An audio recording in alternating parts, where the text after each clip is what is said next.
Matthew Addison pointed to the red Lego piece near his daughter's knee. "Lily, hand me that 2x4 brick." The 7-year-old grabbed it, her tongue poking out between her teeth as she concentrated on the task. "Like this, Dad." She placed it carefully on their growing castle structure. "Perfect." Matthew guided her small hands, showing her how to overlap the bricks for stability. "See how that makes it stronger? That's what we do in real buildings, too." Lily's eyes widened with interest. "Is that what you do at work?" "Something like that, Princess, though usually with much bigger bricks." He tickled her side, drawing out a peal of giggles that brightened the entire room.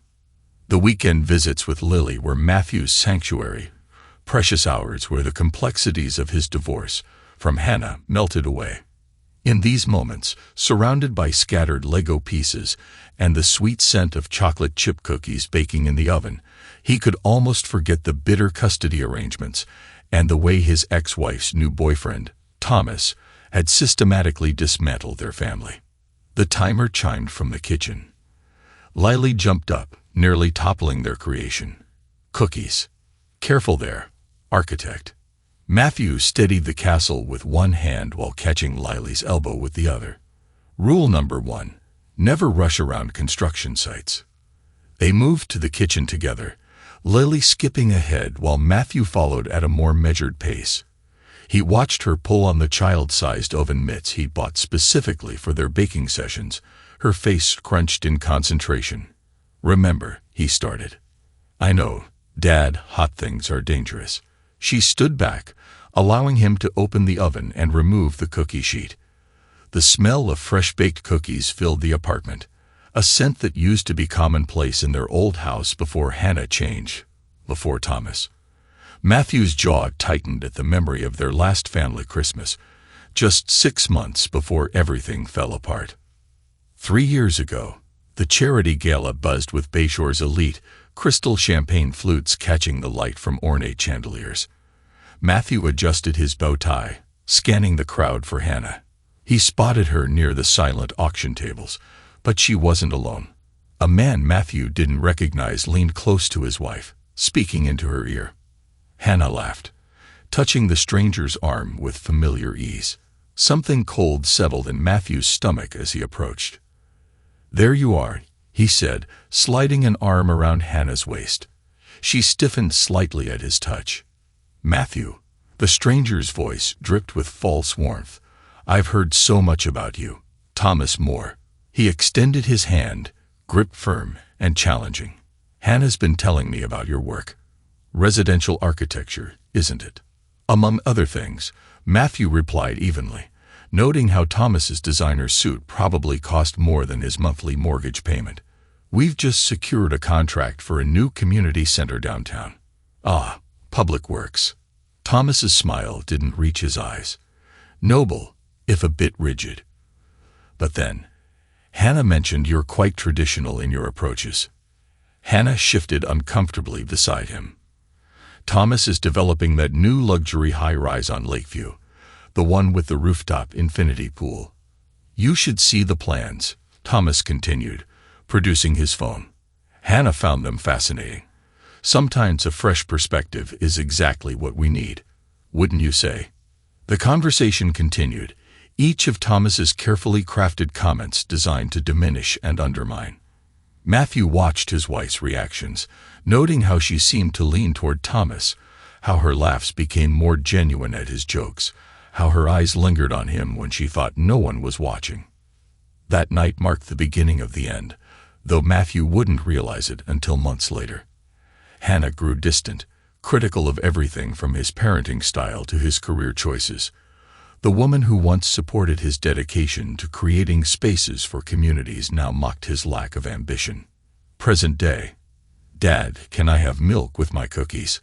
Lily's voice pulled him from the memory. "Of course, Princess." Matthew poured her a glass, watching as she carefully dumped a cookie, just like he taught her. These simple moments were what mattered. He reminded himself, these were worth fighting for. His phone buzzed on the counter. An email from his mother, Pamela. The annual Addison family Christmas party invitation. Matthew's grip tightened on the phone as he read. Dear Matthew, your father and I expect you at the house on Saturday at 7 p.m. sharp for the annual Christmas gathering. Please note that this year's event is adults only. We trust you understand that bringing Lily would not be appropriate given the circumstances. Best, Pamela. The phone creaked in his grasp. Lily looked up, cookie crumbs on her chin. Are you okay, Dad? Matthew forced his features to relax. Just fine, sweetheart. How's that cookie? Perfect. She beamed, unaware of the storm brewing inside him. Later that night, after dropping Lily back at Hannah's house, a modernist monstrosity Thomas had gifted them, Matthew sat in his car staring at the invitation. His mother's words burned in his mind. Not appropriate given the circumstances. As if Lily was somehow less worthy of family gatherings now that Hannah had traded up to Thomas's lifestyle. The decision to attend was like ash in his mouth, but years of ingrained respect for tradition won out. He'd go, if only to maintain the last threads of connection to his family. Besides, confronting his parents about their treatment of Lily would be easier in person. Saturday arrived with brutal swiftness. Matthew parked his BMW, one of the few remnants of his previous life he'd fought to keep, in the circular driveway of his parents' redwood estate. Other luxury vehicles lined the drive, including a familiar silver Porsche that made his blood run cold. He checked his watch. 7:02 p.m. Late enough to make a point, not so late as to create a scene. The front door opened before he could ring the bell, his mother's perfectly coiffed figure filling the entrance. You're late, Pamela said by way of greeting. Traffic. Matthew stepped past her into the foyer, then froze. Through the archway to the living room, he saw them. Hannah, Thomas, and Thomas's 2 children from his previous marriage, all arranged like a Norman Rockwell painting gone wrong. What is this? His voice cut through the ambient party chatter. Pamela touched his arm, her grip warning rather than comforting. Now, Matthew, you know the children needed somewhere to go while their mother's out of town. It would have been cruel to exclude them. Cruel. He turned on her, voice low and dangerous. But excluding your own granddaughter wasn't. These children, Pamela's voice dropped to a harsh whisper, come from good breeding. They know how to behave in proper society. They deserve. Choose your next words carefully, mother. The warning in his tone made Pamela step back. She recovered quickly, plastering on a smile as other guests approached. Dinner is about to be served. Do try to be civil, Matthew. The dining room was a battlefield disguised as a family gathering.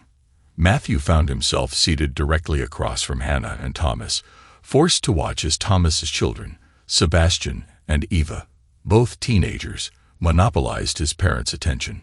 Sebastian just made the varsity lacrosse team, Thomas announced, raising his wine glass. Youngest player in school history. How wonderful, Pamela cooed. You must be so proud, Hannah. Hannah beamed at her stepson. We all are. Though, of course, proper coaching makes all the difference. Speaking of which, Matthew, have you enrolled Lily in any extracurriculars yet? She's 7, Matthew replied flatly. Precisely my point. These early years are crucial for development. Thomas's children had private tutors, sports coaches, music lessons. Some of us prefer to let our children be children. Thomas chuckled, the sound grating against Matthew's nerves. Is that what we're calling it now? Funny.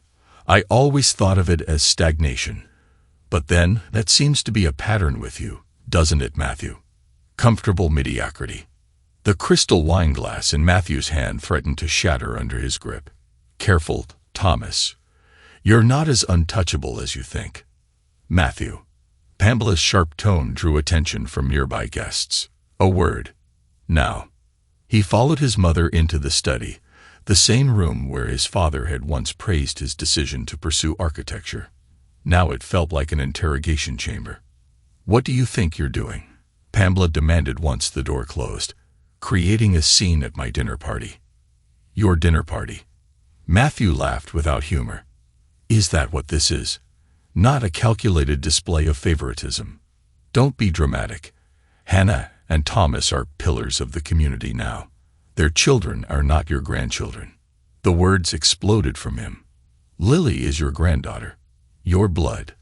But you've cast her aside because, what? Hannah married up, found someone with deeper pockets. You need to stop clinging to the past, Pamela said coldly. Hannah has moved on, built a better life. Perhaps if you'd shown more ambition. Let me be very clear. Matthew stepped closer, his voice dropping to a dangerous whisper. This ends now. The monthly allowance I've been providing you and Dad, consider it terminated. You want to pretend Lily isn't family. Fine. But you'll do it without my financial support. Pamela's face paled. You wouldn't dare. Your father will understand perfectly when I explain why. Matthew moved to the door, then paused. One more thing. The next time you exclude my daughter from a family event, remember this moment. Remember that actions have consequences. He left the study without waiting for a response, striding through the dining room, where conversations died in his wake. Hannah called after him, but he didn't slow down. His mother's voice rose behind him, probably making excuses for his behavior, but he was already out the door. In his car, Matthew gripped the steering wheel until his knuckles turned white. The rage coursing through him was cold, calculating. Hannah, Thomas, his parents, they'd all conspired to diminish him, to push Lily aside. They thought him weak, content to accept their judgment and casual cruelty. They would learn how wrong they were. His phone buzzed, a text from Catherine Brooks, his best friend since college. How bad was it? Worse than expected. Need to talk. Tomorrow. Your office. 9 a.m. I'll bring coffee and my listening ears. Matthew started the car, his mind already formulating plans. They thought him weak, trapped in comfortable mediocrity. Fine. He would show them exactly how dangerous a man could be when everything he loved was threatened. The BMW roared to life, its engine growling in harmony with his resolve. They'd all learn soon enough. The quiet architect they'd dismissed and betrayed was about to become their worst nightmare. Catherine Brooks sat perched on the edge of Matthew's desk, 2 coffee cups steaming beside her, as she listened to his account of the previous night's disaster.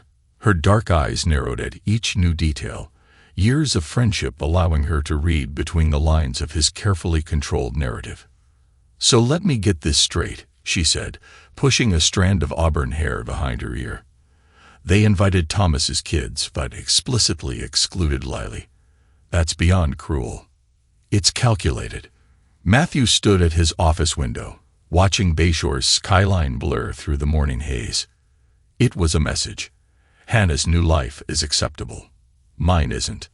Speaking of Hannah, Catherine hesitated, then pressed on. There's something you should know about the divorce proceedings. I've been doing some digging. This caught his attention. Catherine worked as an 8 security consultant, her skills often skating the edge of legal. What kind of digging? The kind that suggests your job loss wasn't an accident. She pulled out her tablet, fingers dancing across the screen. Remember those emails that made you look incompetent? The ones that supposedly showed you approving substandard materials for the Riverside project. The ones that got me fired. Hard to forget. They were fabricated, professionally done, but I found traces in the metadata. The originals were altered approximately 2 weeks after Thomas started showing up at Hannah's yoga studio. The implications hit Matthew like a physical blow. He'd lost his partnership at the firm, his reputation tarnished enough that starting over had meant taking projects well beneath his expertise, all while Hannah's divorce petition cited his professional instability as evidence of neglect. Can you prove it? Catherine's smile was sharp. Give me time. Whoever did this was good, but I'm better. Speaking of which, your brother called me this morning. Daniel. The name felt strange on his tongue. He hadn't spoken to his older brother in years, not since Daniel had cut ties with their parents and disappeared into what he'd cryptically called private security work. He wants to meet, says he has information about Hannah and Thomas that you need to hear." A knock at the door interrupted them.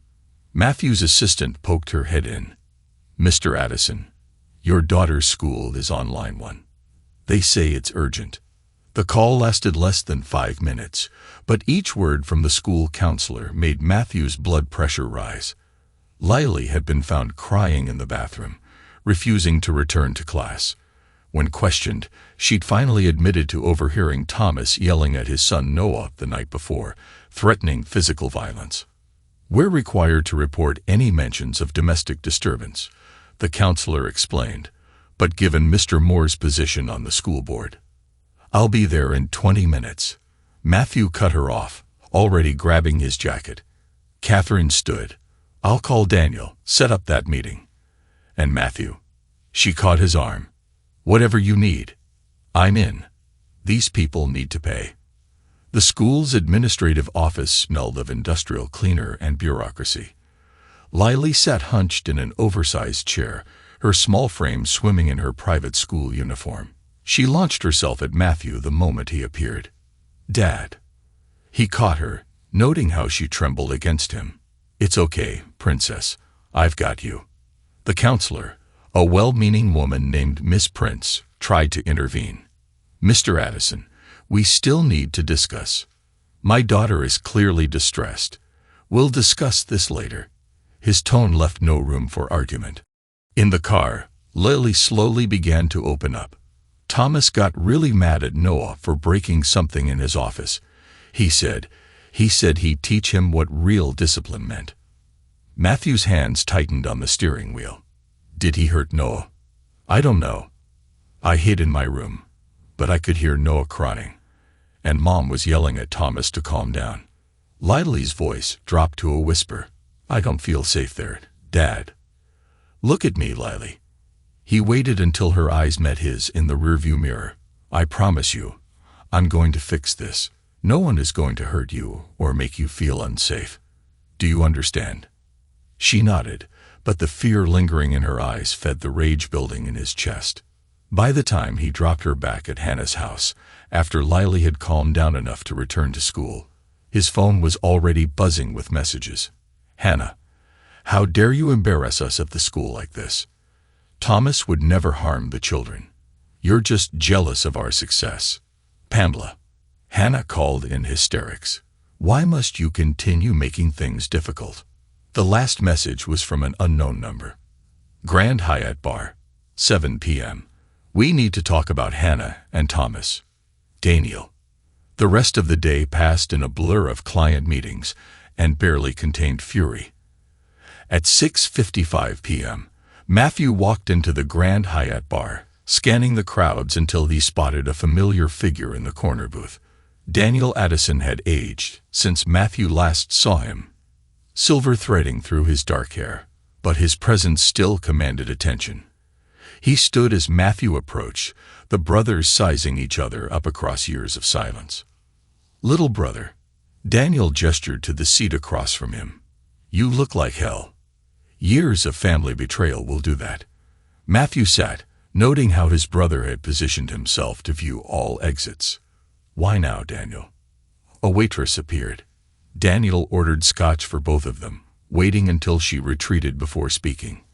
"I heard about the Christmas party fiasco. Brought back memories of when you left." "Of why I left." Daniel leaned forward, voice dropping. "Our parents have a pattern, Matthew. They did the same thing to me when I refused to join Dad's law firm, gradually pushed me out, supported my ex-wife in the divorce, tried to get custody of my daughter." The waitress returned with their drinks. Matthew took a measured sip. "Why didn't you tell me? Would you have believed me then? You were the good son, the one who played by their rules." Daniel's smile held no warmth. "Until you didn't. And now? Now I own a security firm that specializes in gathering intelligence on people who think they're above the law." He pulled out his phone, sliding it across the table. "Like your friend Thomas Moore." Matthew looked at the screen, jaw tightening at the documents displayed. Bank transfers, email exchanges, property records, all pointing to a pattern of fraud and manipulation. He's been playing this game for years, Daniel continued. Finds wealthy women, marries them, then orchestrates their financial ruin while hiding assets offshore. Hannah's just his latest target.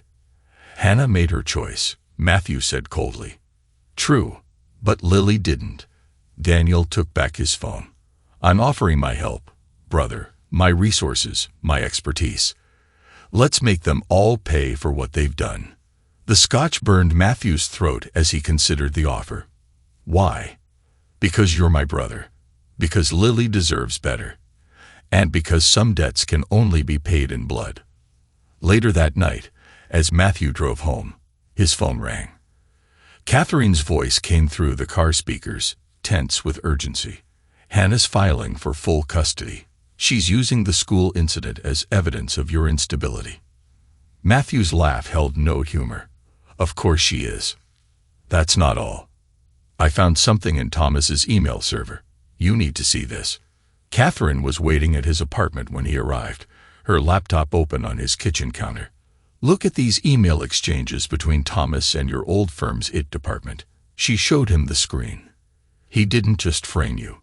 He paid someone inside to plant the evidence. The emails detailed the setup, fabricated timestamps, altered approvals, carefully constructed evidence of negligence, all orchestrated by Thomas months before Hannah filed for divorce. He's been planning this from the start, Matthew said, voice dangerously quiet. And Hannah, does she know? If she does, she's ignoring it. Her social media is full of posts about their perfect life. Catherine hesitated. Matthew, they're planning to move to London. Thomas's company is opening an office there. If they go, they'll take Lily. The realization hit him like a physical blow. I'll lose her completely. Catherine touched his arm. Not if we stop them first. The next few days passed in a blur of legal motions and barely contained rage. Hannah's lawyers barraged him with paperwork, each filing designed to paint him as unstable and unfit. But with Daniel's help, Matthew began gathering his own evidence. Hidden cameras installed in Hannah and Thomas's home captured telling footage. Thomas's violent outbursts, Hannah's increasing anxiety, Lily's fear. Daniel's team documented everything, building a case that would destroy them both. We need to be careful, Daniel warned during one of their strategy sessions. Thomas has connections in the DA's office. One wrong move, and we could lose everything. Then we'll be smarter than them, Matthew replied, reviewing the latest surveillance photos. How's the financial investigation going? Found his weak spot. He's been embezzling from his own company, using fake construction projects to funnel money offshore. One anonymous tip to the SEC. Not yet. Matthew's voice was steel. First, we make them feel secure. Let them think they're winning. Then we take everything. The anonymous tip hit the news cycle on a Tuesday morning. Local developer under investigation. Fraud allegations rock Bayshore real estate. The article didn't name Thomas directly, but the implications were clear enough to send his company's stock price tumbling. Matthew watched the chaos unfold from his office, Catherine monitoring social media reactions on her laptop beside him. His PR team is in damage control mode, she reported, but the photos I leaked of him and Hannah at that yacht party last weekend aren't helping. The timing couldn't be worse, right when his investors are questioning the company's finances. How's Hannah handling it? Matthew asked. Catherine pulled up Hannah's social media, deleted her accounts after the comments got nasty. Apparently, people don't appreciate seeing their real estate investments tank while the CEO's wife posts about her shopping sprees. The intercom buzzed. Mr. Addison, your mother is here. Matthew shared a look with Catherine. Send her in. Catherine hovered near the desk, discreetly hitting record. Pamela Addison entered like a queen expecting tribute, designer handbag clutched like a shield. This has to stop, Matthew. Unsure I don't know what you mean, Mother. He remained seated, forcing her to stand. Please, elaborate. These attacks on Thomas and Hannah. Did you think we wouldn't know they came from you? She perched on the edge of a chair, spine rigid. Your father and I have provided Hannah with funds for additional legal representation. This vindictive behavior needs to end. You're funding her lawyers." Matthew's voice dropped to a dangerous whisper. "My own parents are helping her take my daughter. We're protecting our family's reputation. These scandals, these public accusations, they reflect poorly on all of us. Get out." He stood slowly, each movement controlled. "Get out before I forget you're my mother." Matthew. Now. Pamela fled, leaving the scent of expensive perfume and betrayal in her wake. Catherine waited until the door closed before speaking. "You okay?" "No." Matthew stared out his window at the city below. "But I will be. How's the next phase coming?" Daniel's team finished planting the evidence in Thomas's office. One anonymous tip about those offshore accounts. "Do it," Matthew said calmly. The dominoes fell exactly as planned. Federal agents raided Thomas's office the next morning, carting away boxes of documents and hard drives. Hannah's lawyer called by noon, suddenly eager to discuss terms regarding custody. But Matthew wasn't interested in negotiations. Not anymore. Not after discovering that Hannah had used his parents' money to hire investigators to follow him, trying to prove he was an unfit father. The final straw came during one of his scheduled visits with Lily. She ran to him the moment he arrived, clutching a stuffed rabbit he didn't recognize. "Dad, I need to tell you something." She glanced nervously at Hannah hovering in the doorway. "Can we talk in the car?" Once they were alone, Lily's words tumbled out. "Mom said we're moving to London. She said I have to go, even if I don't want to. She said you can't stop it because Thomas's lawyers are better than yours." Matthew's hands tightened on the steering wheel. "When did she tell you this?" "Yesterday, after Thomas got mad about the police coming to his office." Lily hugged her rabbit tighter. "I don't want to go, Dad. Please don't let them take me." "Listen to me very carefully, Princess." He turned to face her, making sure she saw the absolute conviction in his eyes. "No one is taking you anywhere. I promise you that. No matter what happens, no matter what they say, I will always find a way to protect you. Do you understand?" She nodded, small face serious. "Because you're my dad." "That's right. And dads don't give up on their little girls." That night, after returning Lily to Hannah's house, once Lily had calmed down, Matthew met with Daniel and Catherine at his apartment. The evidence they'd gathered covered his dining room table, financial records, surveillance photos, email printouts. "The federal investigation is gaining momentum," Daniel reported. "Thomas's partners are turning on him, trying to save themselves. 2 have already agreed to testify about the fraudulent property deals." Catherine pulled up her laptop. "And that leak about Hannah's recorded conversation with the private investigator. It's trending on 3 different social media platforms. The court of public opinion is turning against them." Not enough. Matthew sorted through the photos, selecting one that showed Thomas in a heated argument with Lily's teacher. They're still pushing for the move to London. Hannah filed emergency papers this morning, requesting immediate travel approval for Lily. "The judge won't grant it," Daniel assured him, "not with the mounting evidence of Thomas's criminal activities." "I'm not taking that chance." Matthew's voice was ice. "Tomorrow, we release everything. Every document, photo, piece of evidence showing exactly who and what they are. No more calculated strikes. We burn it all down." Catherine and Daniel exchanged glances. "Are you sure?" Catherine asked carefully. "Once we do this." "They tried to take my daughter." Matthew looked up, his eyes hard. "They conspired with my own parents to destroy my life. And now they want to run away to London with Lily. No, this ends now. Tomorrow, we show them exactly what happens when you betray the wrong person." The final pieces were set. As the pressure mounted, Thomas struck back. He ambushed Matthew outside Lily's school. Matthew had just finished dropping off paperwork for her teachers when movement caught his eye. Thomas emerged from behind a parked SUV, face twisted with rage. "You think I don't know what you're doing?" Thomas swung without warning, a wild haymaker that Matthew easily dodged. digging into my business, turning my own people against me. Step back, Thomas. Matthew's voice remained calm.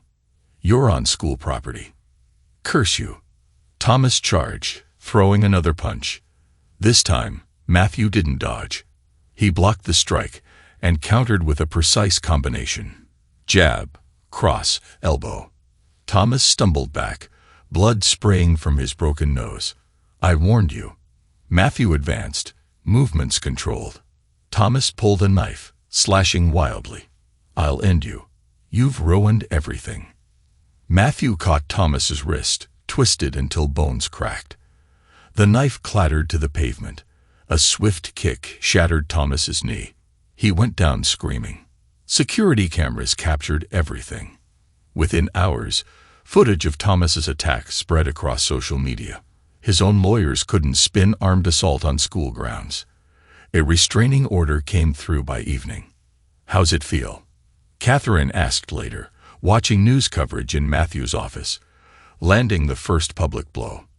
It's not enough. Matthew studied reports from their surveillance teams. Hannah's planning something. She's been making calls, moving money around. Daniel's tracking her, Catherine reminded him. She can't breathe without us knowing. Good. Matthew pulled up footage from the hidden cameras. Lily, standing in a doorway, eyes wide with fear as Thomas yelled. They think they've won.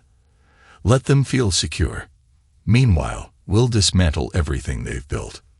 The video went viral overnight. Thomas Moore, respected developer and philanthropist, screaming obscenities at his terrified stepdaughter, while Hannah watched helplessly. The timestamp proved it was recorded weeks before the school incident. Comments were brutal. Investors demanded answers. The DA's office reviewed allegations of domestic violence. How's Hannah handling it? Matthew asked Catherine over lunch. Damage control. Posted some family photos, trying to show everything's fine. But look at the timestamps. They're all old pictures. Daniel entered, tablet in hand. She's meeting with her lawyer again. Third time this week. Thomas is spiraling, called an emergency board meeting, planning to announce a temporary leave of absence for medical treatment. Matthew nodded. The pressure was building exactly as planned. Thomas's attack at the school had accelerated the timeline, but the fundamental strategy remained unchanged. Destroy their public image, undermine their financial foundation, force them to turn on each other. How's Lily handling it? He asked. Better than expected, Catherine said, pulling up the school counselor's report. She's opening up more in therapy, talking about feeling safer now that Thomas isn't allowed near the school. Matthew's phone buzzed. Daniel calling. Tell me you have something better. I have a plan. Daniel's voice held grim satisfaction. Meet me at the office. Bring Catherine. Daniel's security firm occupied the top floor of a midtown high-rise, its understated elegance masked cutting-edge technology. He led them past biometric scanners to a conference room where blueprints and documents covered the walls. Welcome to your new headquarters, Daniel announced. I'm making you a partner in the firm. Matthew raised an eyebrow. I'm an architect. You're my brother, Daniel replied, and you need resources to fight these people. He tapped a blueprint. Besides, your design skills will be useful. We specialize in secure facilities. Embassies, private compounds, corporate headquarters. Your expertise adds legitimacy and income. Catherine noted, they can't attack your reputation if you're working with an established firm. That's just the start. Daniel activated a wall screen displaying surveillance footage. Catherine's hack into Thomas's email gave us access to his entire network. Watch this. The video showed Thomas raging at his assistant. I don't care what it takes. Find something we can use against Addison. Medical records, bank statements, anything. That fool isn't taking Lily anywhere. He's desperate, Catherine observed, and sloppy. Daniel changed the display to a series of financial records. He's been selling properties he doesn't actually own, using forged documents. When the buyers try to take possession, they'll find out they've been scammed. How many? Matthew asked. Dozens. Total value over 50 million. Daniel smiled grimly. One anonymous tip to those buyers. Not yet. Matthew studied the documents. First, we need to understand his whole operation. Catherine. She nodded. I can get into his servers, but I'll need physical access to plant the back door. Already handled. Daniel handed her a key card. You're his new IT consultant, starting Monday. Complete background, recommendations, the works. What about Lily? Matthew's voice tightened. The custody ruling gives Hannah complete control of visitation. That's where I come in. Daniel pulled up another file. Remember those cameras we planted? They've been recording everything, including Thomas's violent outbursts, and Hannah trying to cover them up. We leaked this, Daniel said, and their perfect family facade crumbles. No, Matthew responded quietly. We wait, build our case piece by piece. When we move, it has to be absolute. He turned to Catherine. How soon can you access his accounts? Give me a week inside their system. Her fingers flew over her laptop. I'll map everything. Emails, finances, private servers. Good. Matthew stared at a frozen image of Lily's frightened face. They think they've won. Let them feel secure. Meanwhile, we'll dismantle everything they've built. The break-in at Thomas's mansion wasn't discovered for 3 days. By then, the damage was done. Every computer copied, paper file photographed, hidden safe emptied of incriminating documents. He's hired private security, Daniel reported, showing surveillance photos of armed guards patrolling the grounds. Too late to protect what matters, Catherine sorted through the digital haul. It's all here. Fake property deeds, forged contracts, proof of bribes, 10 years of criminal enterprise documented in detail. And this. She held up a USB drive. Hannah's private files. Everything she gathered to use against you in the custody battle, including recorded conversations with your parents. The recordings revealed the full scope of Pamela and Robert Addison's betrayal. They hadn't just funded Hannah's legal team. They'd actively helped fabricate evidence against their own son. Release everything, Matthew ordered. All of it. Let the whole world see what they really are. The explosion was nuclear. News outlets ran endless stories about Thomas More's criminal empire. Social media erupted with leaked documents and recordings. His company's stock price collapsed. Hannah wasn't spared. Her role in the schemes, her attempts to kidnap Lily, her manipulation of the courts, everything exposed to public scrutiny. The social circles she cherished turned their backs. But Thomas had one last card to play. The attack came outside Lily's school. Thomas emerged from a blind spot, swinging wildly. This time, Matthew was ready. The fight was caught on camera, leaving Thomas beaten on the pavement. Within hours, the video spread like wildfire. How's it feel? Catherine asked again, scanning the latest headlines. It's not over, Matthew said. He'll do something else. Hannah too. They were right. Hannah filed new motions to restrict his access to Lily completely, citing the fight as evidence of violent tendencies. But the surveillance footage painted a clear picture. Thomas as the aggressor, Matthew defending himself. Hannah's own recorded conversations revealed her trying to coach Lily on what to tell the counselor. The war escalated rapidly. Thomas's investors demanded audits. Property buyers filed lawsuits. The SEC announced a formal investigation into his company's finances. Through it all, Matthew maintained his focus on Lily. Daniel's team documented every interaction, building a comprehensive record of Hannah and Thomas's psychological abuse. Look at this, Catherine called him over one evening. Hannah's been emptying accounts, moving money offshore. She's preparing to run. Daniel studied the transactions. Private jet charter inquiries, contact with foreign banks. Not without Lily. Matthew's voice held absolute conviction. Alert airport security. Have our people watch her movements. The surveillance paid off 3 days later. Hannah booked tickets to Geneva. 3 seats, under false names. The plan: Pick Lily up from school early, drive straight to a private airfield. They never made it past the school parking lot. Police, acting on an anonymous tip, intercepted them before Lily could be moved. The attempted kidnapping charge destroyed what remained of Hannah's credibility.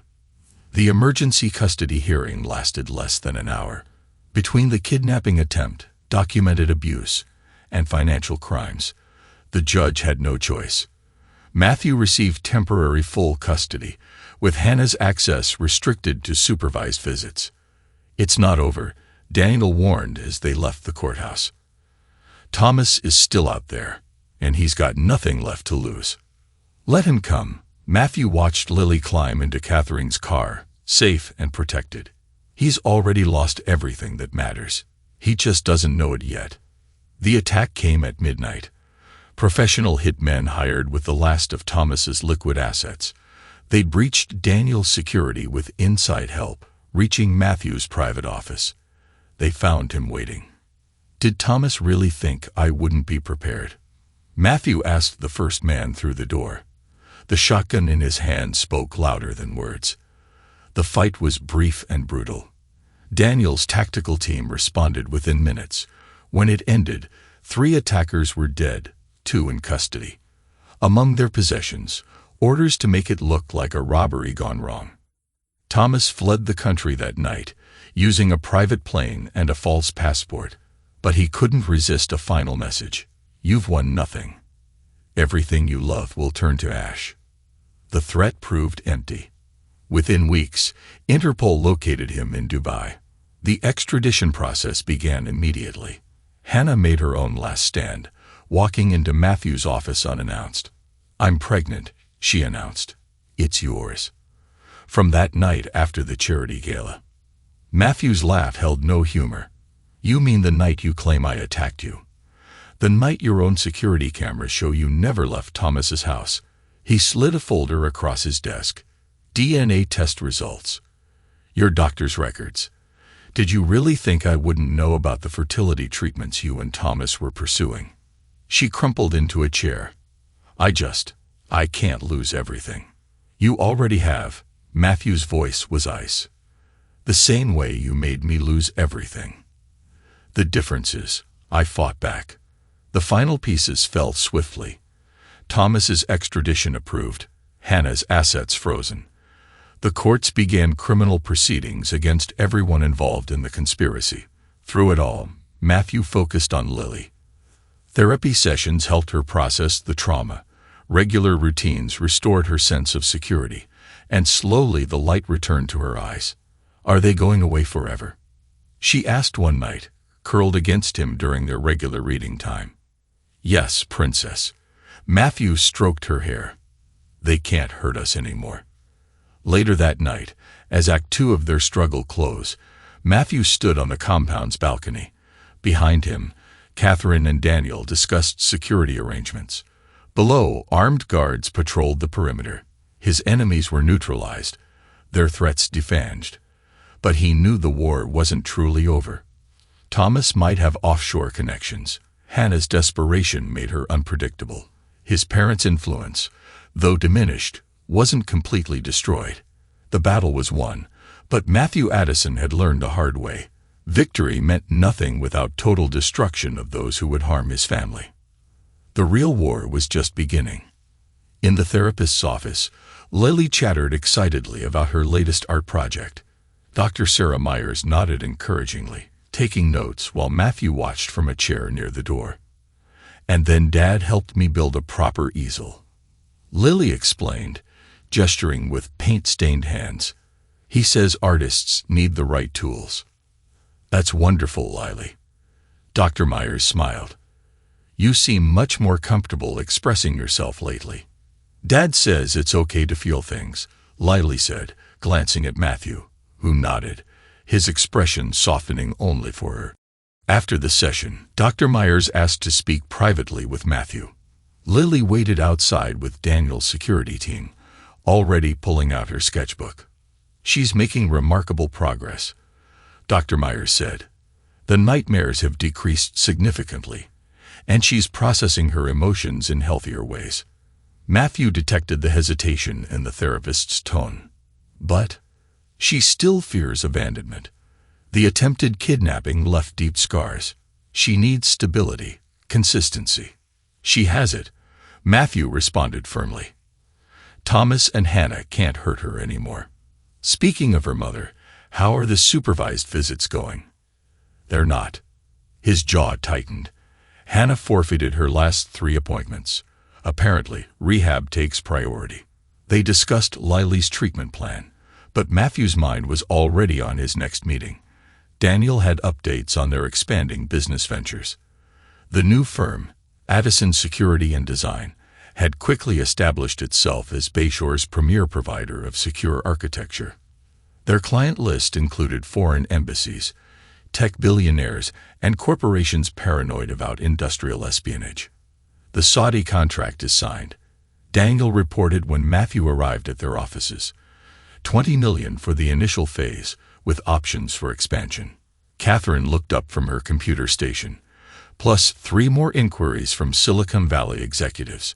Apparently our reputation for being ruthlessly thorough is spreading. Speaking of ruthless, Daniel pulled up surveillance footage. Hannah's been making moves. The screen showed Hannah entering an upscale rehabilitation facility, appearance notably disheveled.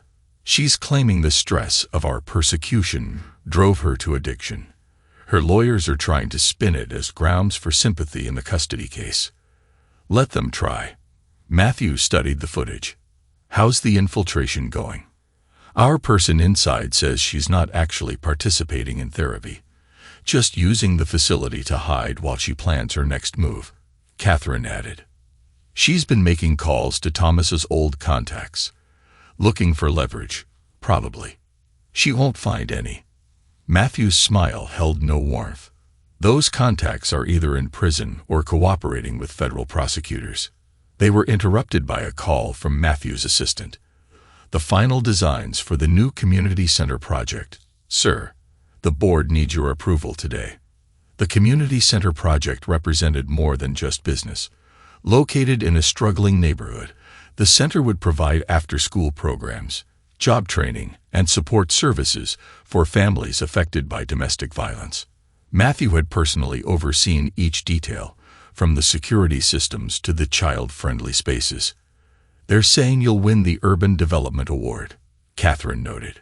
Quite a change from when Thomas called you mediocre. This isn't about awards. Matthew marked several security upgrades. It's about building something meaningful, something Lily can be proud of. Hours later, Daniel's phone buzzed with an urgent alert. Pamela's here, in the lobby. Matthew's expression hardened. Send her up. He turned to Catherine. Activate the recording systems.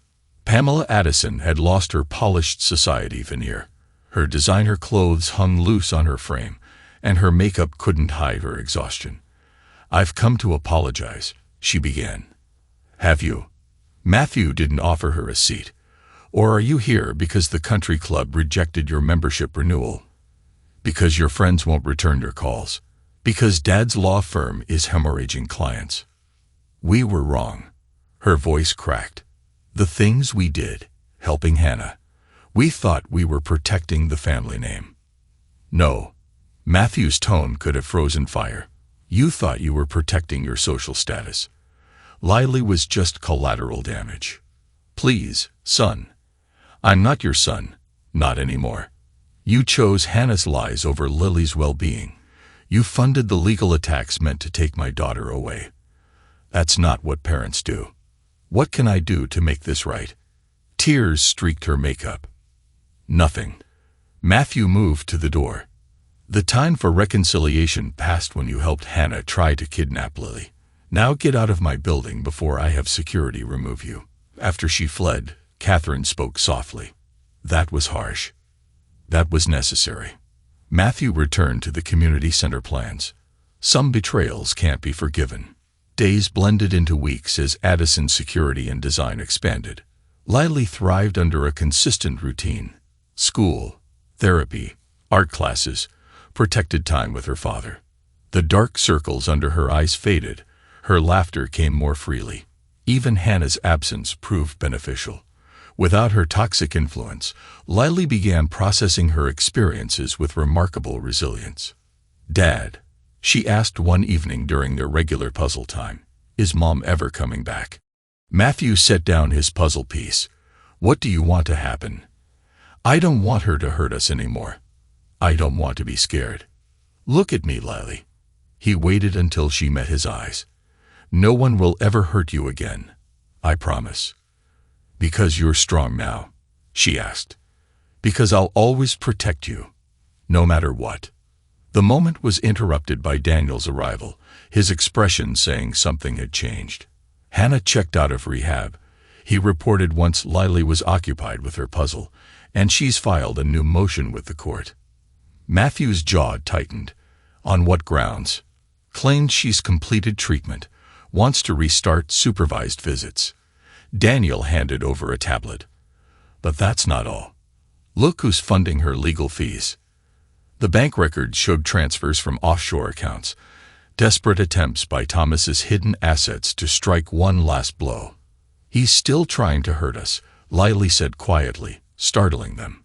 She'd been listening from across the room, even from jail. Matthew moved to kneel beside her. "Yes, but he can't succeed. Want to know why?" She nodded. "Because we're stronger than he is. Stronger than all of them. And we have something they never will." "What's that?" "Real family." He gestured to include Daniel. "People who protect each other, no matter what." "Right, Uncle Daniel," Lily said. Daniel's expression softened. "That's right, kiddo. Nobody messes with the Addisons." Later that night, after Lily was asleep, the adults gathered to plan their response to Hannah's latest move. "We could block it legally," Catherine suggested, reviewing the motion. "Challenge her rehabilitation claims." "No," Matthew's voice was steel. "We let her think she's winning. Then we show the court exactly who she really is." Daniel nodded grimly. "The surveillance from rehab. Everything. The secret calls. The conspiracy with Thomas's people. Her attempts to access offshore accounts. By the time we're done, she'll never see Lily again." The next phase moved swiftly. Hannah's lawyers filed their motion. The court scheduled hearings, and piece by piece, Matthew's team assembled their evidence. "Dad," Lily's voice carried from her bedroom. "Another nightmare." Matthew found her clutching her stuffed rabbit, tears streaking her cheeks. Without a word, he gathered her into his arms. "I dreamed they took me away again," she whispered. "Never." He stroked her hair. "Nobody will ever take you away." "Want to know why?" She nodded against his chest. "Because Dad's learned how to fight back," he whispered. "And I'll never stop fighting for you." As Lily drifted back to sleep, Matthew's resolve hardened further. Hannah, Thomas, his parents, they'd all tried to destroy his family. Now they would learn the true cost of betrayal. The war wasn't over, but Matthew Addison had become a man who knew how to win. And he would win completely, no matter what it took. The courthouse buzzed with tension on the morning of the final custody hearing. News vans lined the street, reporters clustered near the entrance. Hannah's attempt to regain access to Lily had become Bayshore's latest society scandal. Catherine intercepted Matthew at the security checkpoint. "Everything's ready. Video evidence, financial records, witness statements, all authenticated and admissible." Hannah's lawyers still think they're winning. They have no idea what's coming. Daniel joined them, adjusting his tie. "Security's in place. Lily's safe at the compound with my best team." They entered the courtroom to find Hannah already seated with her legal team. She dressed carefully for sympathy, subtle makeup hiding the signs of rehab, expensive but conservative clothing suggesting responsibility and stability.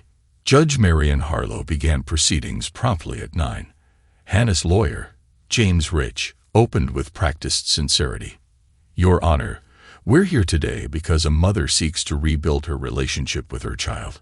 Ms. White has completed an intensive rehabilitation program, acknowledging past mistakes and demonstrating significant personal growth." Matthew sat motionless as Rich painted Hannah as a victim of circumstance, manipulated by Thomas, struggling with addiction, desperate to make amends. Only those who knew him well would see his white-knuckled grip on the table's edge. When Rich finished, Matthew's lawyer, Sarah Chen, rose. Recommended by Daniel, she had built her career destroying people like Hannah. Your Honor, before my client presents his response, we request permission to enter new evidence regarding Ms. White's rehabilitation claims. Hannah's confident smile faltered as Chen activated the courtroom displays. Security footage showed Hannah meeting with Thomas's associates inside the rehab facility, phone records detailing conspiracies to access hidden accounts, email exchanges revealing plans to take Lily overseas once visitation resumed. Furthermore, Chen continued relentlessly, we have evidence that Ms. White's rehabilitation claims are fraudulent. She never completed the program. Instead, she used the facility as cover while plotting with known criminals. Rich scrambled to object, but Chen was ready, each piece of evidence meticulously authenticated, each witness statement corroborated. The trap closed. If it pleases the court, Chen said, we call Hannah White to testify. Hannah's composure cracked under Chen's questioning. Each lie unraveled, each deception exposed. When Chen produced recordings of Hannah coaching Lily to lie about abuse, tears streamed down Hannah's face. Ms. White, Chen's voice cut like a blade. Did you or did you not conspire with Thomas Moore to frame my client for child abuse? I was trying to protect my daughter. From what? Her father's love, his dedication, or perhaps the truth about your own actions. Hannah broke, years of manipulation and lies pouring out in a hysterical confession. How she helped Thomas destroy Matthew's career, how they'd planned to take Lily away, how she'd known about Thomas's abuse, but ignored it to maintain her lifestyle. The courtroom sat stunned. Judge Harlow's expression grew darker with each revelation. Even Rich looked ill. Then chaos erupted. Federal marshals burst through the doors. Hannah White, you're under arrest for conspiracy to commit kidnapping, wire fraud, and obstruction of justice. As they led Hannah away in handcuffs, she locked eyes with Matthew. This isn't over. Thomas still has. A gunshot shattered the courtroom windows. Daniel tackled Matthew as armed men in tactical gear repelled through the broken glass. Thomas's last desperate move, a hired strike team meant to create enough chaos for Hannah to escape with Lily. But Lily wasn't there, and Matthew was ready. The firefight was brief but brutal. Daniel's security team, disguised as bailiffs, neutralized the threats with lethal efficiency. When it ended, 3 attackers lay dead, 2 in custody. You okay? Daniel helped Matthew up, blood seeping from a bullet graze on his shoulder. Fine. You're hit. Worth it. That's what family does. Judge Harlow, protected by her bailiffs, retook control of her courtroom. Her voice shook with rage as she issued her ruling. The evidence is overwhelming. Hannah White has demonstrated a pattern of deception, manipulation, and disregard for her daughter's well-being. Furthermore, this violent attack proves she remains a danger. The judge turned to Matthew. Mr. Addison, this court grants you full permanent custody of Lily. Ms. White's parental rights are hereby terminated. She will have no contact with the minor child. Victory should have felt sweeter, but as paramedics treated Daniel's wound, as federal agents processed the scene, Matthew felt only cold certainty. This wasn't over. Thomas might be in prison, Hannah in custody, but they'd proven they would never stop trying to hurt his family. Catherine found him in the corridor. Lily's safe. She's asking for you. Let's go home. At the compound, Lily flew into his arms. Dad, Uncle Daniel, are you okay? We're fine, Princess. Matthew held her close. Everything's okay now. Mom tried to hurt you again, didn't she? Yes, but she failed, just like she'll always fail. Want to know why? Lily nodded. Because love is stronger than hate, and no one loves you more than we do. That night, with Lily sleeping under heavy security, Matthew met with his allies. Thomas's offshore accounts, he asked. Frozen, Catherine reported. His last resources spent on today's failed attack. Claire's facing federal charges, Daniel added. With her confession on record, she'll take a plea deal. And your parents left town this morning, heading to their place in Palm Beach. Matthew nodded. Make sure they understand. If they ever try to contact Lily, everything we have on their role in this goes public. They understand. Catherine's smile was sharp. Trust me, they got the message.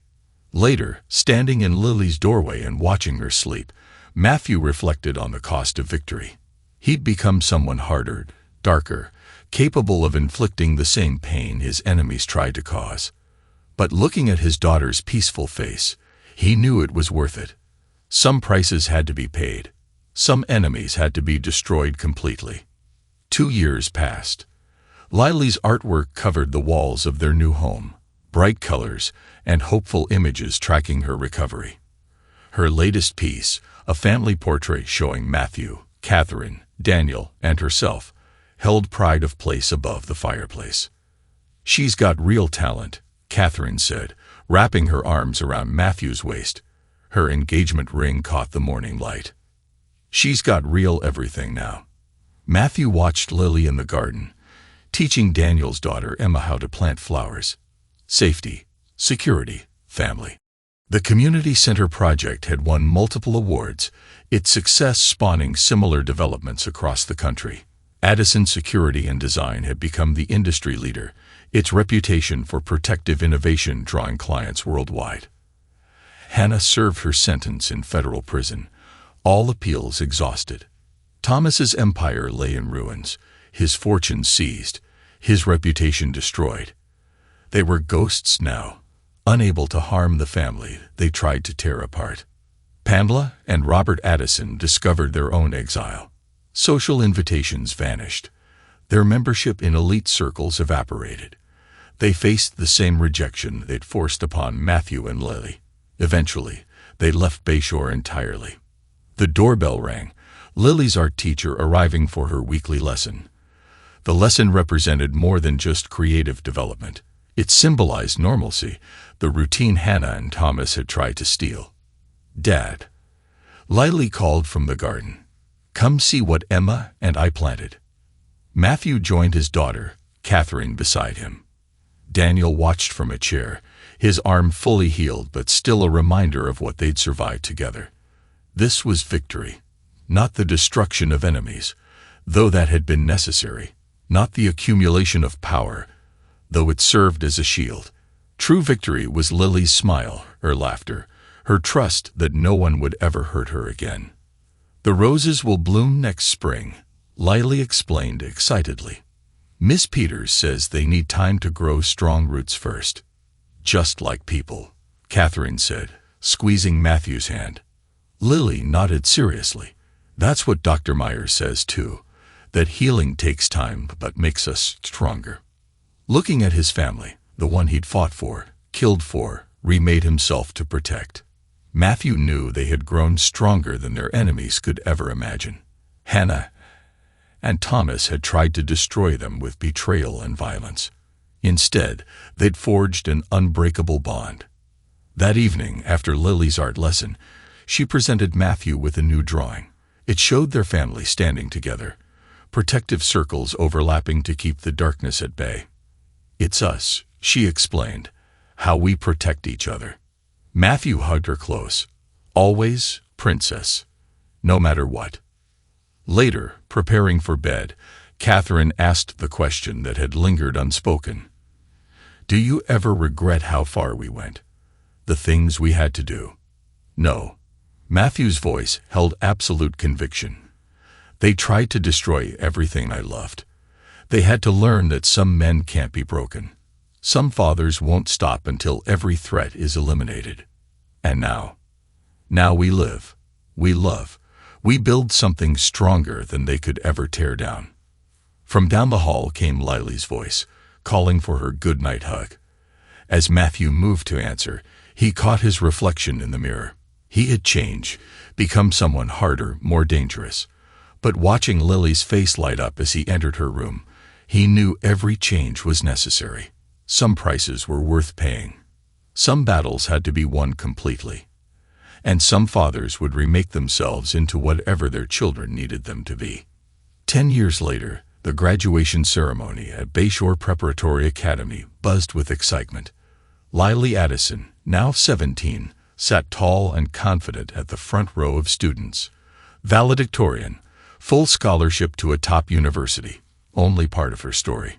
Matthew watched from the parents' section, Catherine's hand clasped in his. Their wedding rings caught the light as Lily approached the podium to deliver her speech.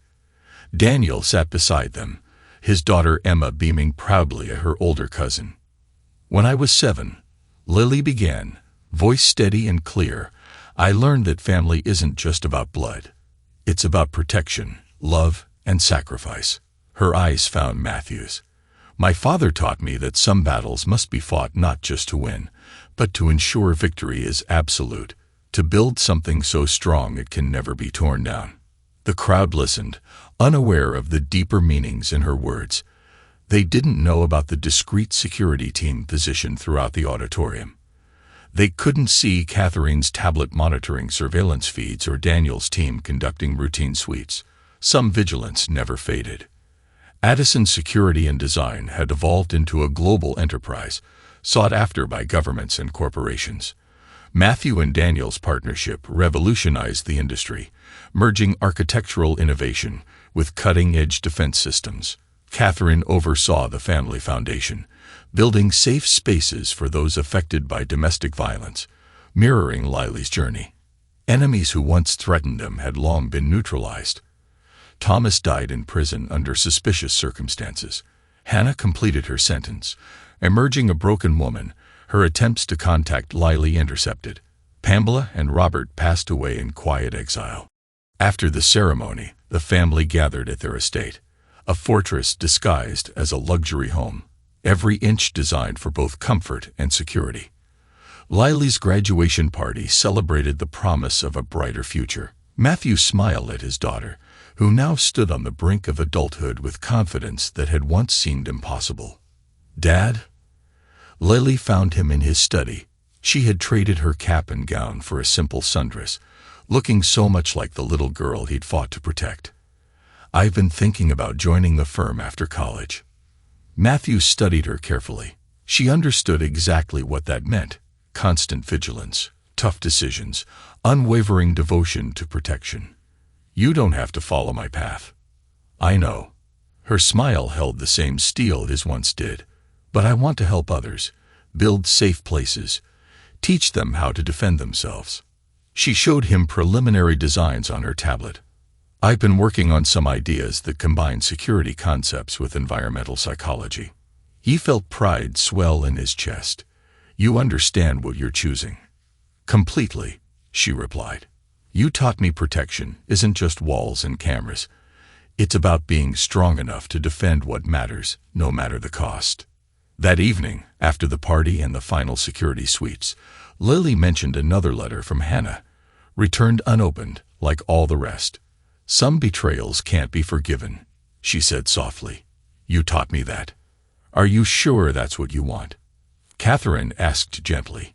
You have the right to make your own choice about her. I made my choice years ago, Lily said, focusing on her sketchbook. My family is right here, the ones who protected me, who taught me to be strong. Daniel nodded. The board approved your internship proposal. You can start next summer. Split time between design and security operations. Thank you, Uncle Daniel. Lily's eyes lit up. I've already started studying the protocols. Just like her father, Catherine murmured, pride evident in her voice. Always 3 steps ahead. Outside, security monitors showed the usual feeds: perimeter cameras, motion sensors, satellite views. Inside, Catherine's laptop displayed global operations. But here, in this living room, surrounded by people he'd fought so hard to defend, Matthew Addison finally felt peace.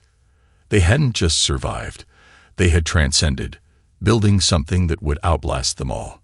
A legacy of protection, passed from father to daughter, strengthened by bonds of loyalty. Some victories echoed through generations, some lessons shaped destinies, and some fathers created legacies to protect their children long after they were gone. Thanks to everyone who took the time to listen to today's stories. If you enjoyed it, please consider liking and subscribing if you haven't already. Feel free to share your thoughts on the events in the comments below. Take care.